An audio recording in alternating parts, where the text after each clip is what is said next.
Hello friends, welcome to my channel. ഇന്ന് നമ്മളിവിടെ തയ്യാറാക്കാൻ പോകുന്നത് ചെമ്മീൻ റോസ്റ്റാണ്.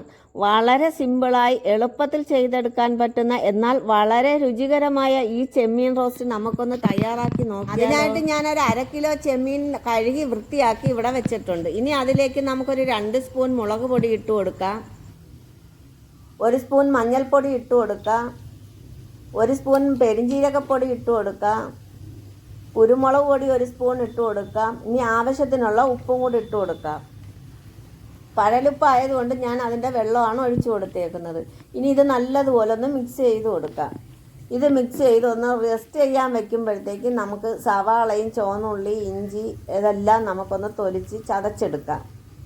അതിനായിട്ട് ഞാൻ 2 സവാള അരിഞ്ഞ് വെച്ചിട്ടുണ്ട്, അതേ അളവിൽ ചുവന്നുള്ളി എടുത്ത് വെച്ചിട്ടുണ്ട്, അതും ചതച്ച് വെച്ചിട്ടുണ്ട്.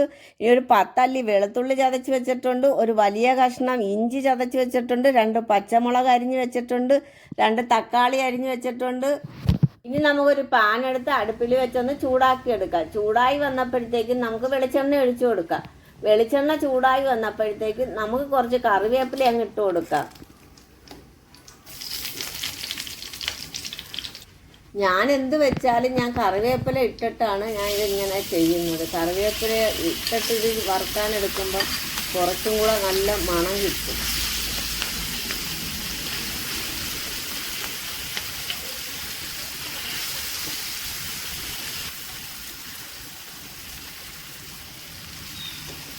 കുറച്ച് കൂടുതൽ എണ്ണ ഒഴിച്ചു കൊടുത്ത് നമുക്ക് വറുത്തെന്നും പറഞ്ഞ് കുഴപ്പമൊന്നുമില്ല. നമുക്ക് ഈ എണ്ണയൊന്നും വേസ്റ്റ് ആവത്തില്ല.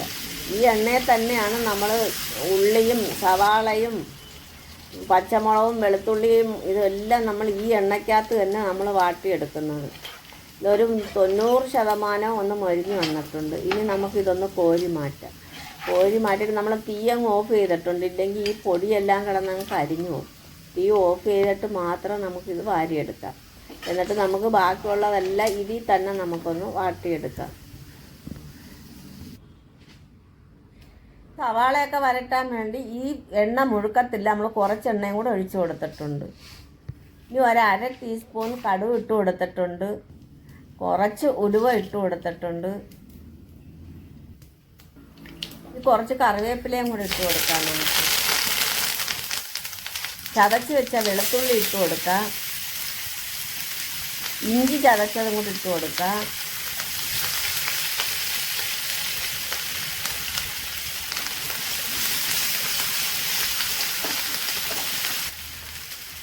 ഇനി നമുക്ക് അരിഞ്ഞ് വെച്ചേക്കുന്ന സവാളയും കൂടി ഇട്ട് കൊടുക്കാം ഇതിനകത്തോട്ട്.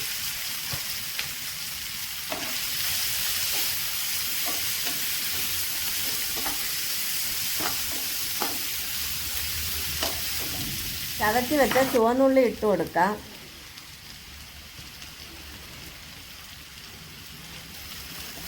ഇനി നമ്മൾ ഉപ്പ് ഇപ്പോഴേ ഇട്ട് കൊടുക്കരുത്. ഉപ്പിട്ടാൽ ഇത് മൊരിയത്തില്ല, പെട്ടെന്ന് വെന്തു പോകും. അതുകൊണ്ടാണ് നമ്മൾ ലാസ്റ്റ് ഉപ്പിട്ട് കൊടുക്കുന്നത്. ഇതെല്ലാം ഒന്ന് ചെറുതായിട്ടൊന്ന് മരിഞ്ഞ് വന്നതിന് ശേഷം നമുക്ക് തക്കാളി ഇട്ട് കൊടുക്കാം.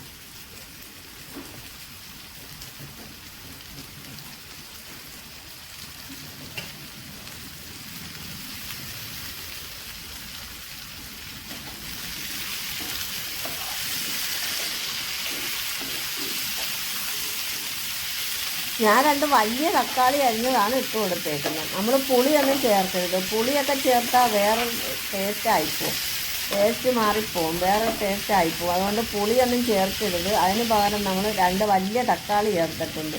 ഇനി നമ്മൾ അതിലേക്ക് ഉപ്പിട്ട് കൊടുക്കുക. ഇനി ഉപ്പിട്ട് കൊടുത്താൽ കുഴപ്പമില്ല. നമ്മൾ ഇങ്ങനെയുള്ള എന്ത് സാധനം വെച്ചാലും മൊഴിയണമെങ്കിൽ ഉപ്പിട്ട് കൊടുക്കരുത്.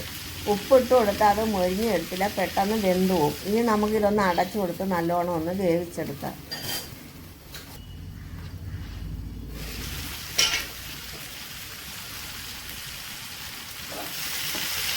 ഇനി ഇതിലേക്ക് 1 സ്പൂൺ കുരുമുളക് പൊടി ഇട്ട് കൊടുക്കാം,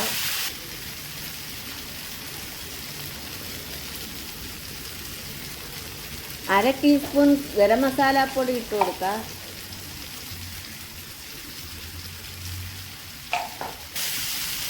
ഒരു 1/2 സ്പൂൺ മല്ലിപ്പൊടിയും 1 സ്പൂൺ മുളക് പൊടിയും കൂടെ മിക്സ് ചെയ്തതാണ് ഞാനിപ്പോൾ ഇട്ട് കൊടുക്കുന്നത്.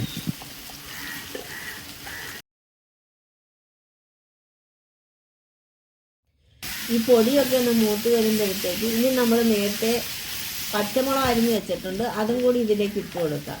അതിൻ്റെ കൂടെ തന്നെ നമുക്ക് കരിവേപ്പിലയും കൂടി ഇട്ട് കൊടുക്കാം. അതിൻ്റെ കൂടെ തന്നെ നേരത്തെ നമ്മൾ വറുത്ത് വെച്ചേക്കുന്ന ചെമ്മീൻ ഇതിലേക്ക് ഇട്ട് കൊടുത്ത് നല്ലതുപോലെ ഒന്ന് മിക്സ് ചെയ്ത് കൊടുക്കാം. ചെമ്മീൻ കിട്ടുമ്പോൾ നിങ്ങൾ ഇതുപോലെ ചെയ്ത് നോക്കണം. അങ്ങനെ വളരെ രുചികരമായ എളുപ്പത്തിൽ ചെയ്യാൻ പറ്റുന്ന ടേസ്റ്റോട് കൂടിയുള്ള ചെമ്മീൻ റോസ്റ്റ് നമുക്കിവിടെ തയ്യാറായിട്ടുണ്ട്. വീഡിയോ ഇഷ്ടമായെന്ന് വിചാരിക്കുന്നു. ഇഷ്ടമായെങ്കിൽ ഒന്ന് ലൈക്കൊക്കെ ചെയ്തൊന്ന് സപ്പോർട്ട് ചെയ്തേക്കണേ. എന്നാൽ പിന്നെ നമുക്ക് അടുത്ത വീഡിയോയുമായി അടുത്ത ദിവസം കാണാം.